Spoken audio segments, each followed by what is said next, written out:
The temperature of 170 gram of water, देखो 170 gram of water है, 170 gram of water है, 50 degree centigrade पर है, is lowered to 5 degree centigrade. ये इसका टेम्परेचर फाइनली कहाँ पर पहुँचाना है?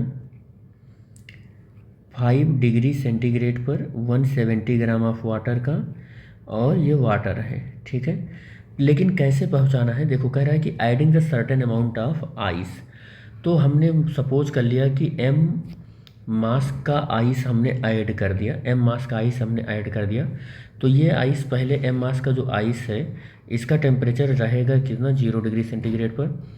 फिर 0 डिग्री सेंटीग्रेड का m मास का आइस क्या बनेगा? वाटर बनेगा, और वाटर बनेगा, आइस से वाटर बनेगा। और आफ्टर दैट फिर ये क्या बनेगा?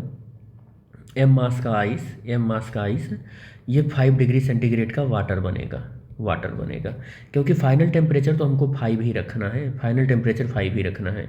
तो find the mass of add ice, ये हमको कैलकुलेट करना है, ये हमको क्या करना है? ऐड, ये कैलकुलेट करना है कि कितना आइस हमने मिलाया कि इस 50 डिग्री सेंटीग्रेड का वाटर जो है ये 5 डिग्री सेंटीग्रेड का वाटर में कन्वर्ट हो जाए।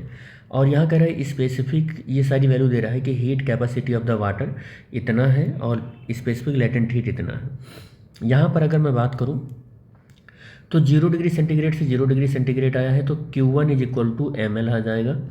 यहाँ पर Q2 की बात करूँ तो mc डेल्टा टी आ जाएगा, और Q की बात करूँ, केवल Q की बात करूँ तो यहाँ mc डेल्टा टी आ जाएगा, ठीक है। ये सारे फार्मूले, और इस Q के इक्वल में, इस Q के इक्वल में ये Q1 प्लस Q2 रहने वाले हैं। ये Q यहाँ पर इसका मास अगर हम देखें तो कितना है? 170 ग्राम है। C की वैल्यू अगर देखें तो C की वैल्यू वाटर है, तो ये इतना गिवन है, कितना गिवन है? इतना, ठीक है। अच्छा 10⁻³ कर लेते हैं किलोग्राम में, क्योंकि ये किलोग्राम में गिवन है। तो मल्टीप्लाई कर लेते हैं, मल्टीप्लाई करेंगे तो 4200, और टेम्परेचर का चेंज कितना हो रहा है? 50 से 5 हो रहा है, 45 का टेम्परेचर चेंज हो रहा है। तो इस Q की वैल्यू यहाँ रख रहे हैं 170 इंटू 10⁻³ और 4200 और इंटू 45। अब इस Q1 की वैल्यू देखो, m और लेटेंट हीट इसका कितना होता है? आइस का लेटेंट हीट होता है 336 और 000 होता है। तो अब हम इक्वल टू Q1 की जगह पर ये वैल्यू रख रहे हैं, m इंटू 336 और 000 प्लस, अब Q2 की वैल्यू निकालो। Q2 की वैल्यू आप देखो तो m कितना मास है, m, और c स्पेसिफिक हीट जो होती है वाटर की वो 4200 जूल पर किलोग्राम केल्विन होता है या डिग्री सेंटीग्रेड, और टेम्परेचर कितने का चेंज हो रहा है? 5 का चेंज हो रहा है। ये वैल्यू यहाँ लिख लो, m इंटू 4200 और इंटू 5।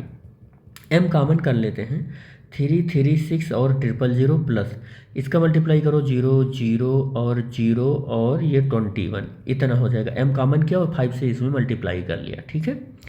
170 इंटू 4200 इंटू 45 और into 10⁻³ m is equal to, देखो ये 170 इंटू 4200 इंटू 45 10⁻³ अपॉन, इसको ऐड करो तो 336 और 000 21 और 000 0 0 0 और 7 और 5 3, तो ये कितना आ जाएगा? 357 000।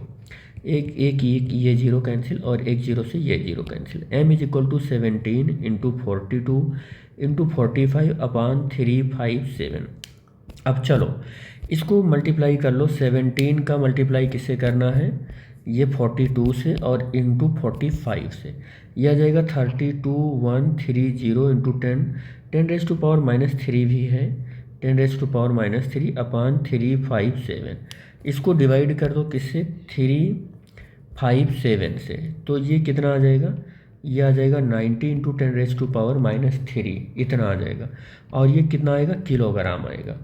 m is equal to 90 into 10⁻³ kilogram, या m is equal to 90 gram आ जाएगा। 10⁻³ को हटा के क्या आ जाएगा? ग्राम आ जाएगा। तो ये इसका फाइनल सॉल्यूशन हो जाएगा।